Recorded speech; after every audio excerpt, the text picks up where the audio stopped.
In Parliament today, the opposition continued to attack the hapless Minister for Climate and Energy, Chris Bowen. Blackout Bowen, they call him, the bloke whose efforts are pushing power prices up and threatening to put the lights out.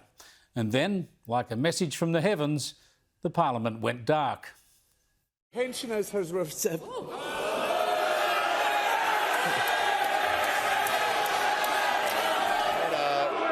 Members on my left will cease interjecting.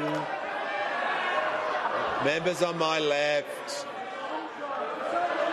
Order. Members on my left. Order. No. The opposition had plenty of fun with the torches on their phones, and there was much frivolity about our national energy self-harm.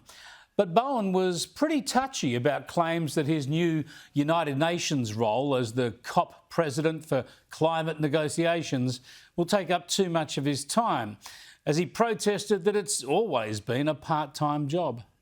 All cabinet ministers who were COP presidents. Now, what cultural cringe that somehow they can all do it, but Australia can't. I mean, what we want is more influence for our country. They want less. They want less influence for Australia. How unpatriotic can you be? Why don't you want your country to have a bigger role in the world? Why are you so anti-Australian? Why can't you be proud that your country can play a leading role in international negotiations? This is a leader of the opposition who is so enthralled of sky after dark that she can't even know an international role when she sees one. Oh dear, the little fella is fired up, isn't he? Perhaps he should quit Parliament and head off to the United Nations, because he really has no idea about what he's doing to our electricity grid. Listen to him here listing off all the countries that he reckons are getting rid of fossil fuels just like him. Other countries that called for a roadmap for a transition away from fossil fuel at the COP last week in Belém include Denmark, France, Germany, the Netherlands, Norway, the Republic of Korea, which I know also announced they are closing all coal-fired power stations in 2040.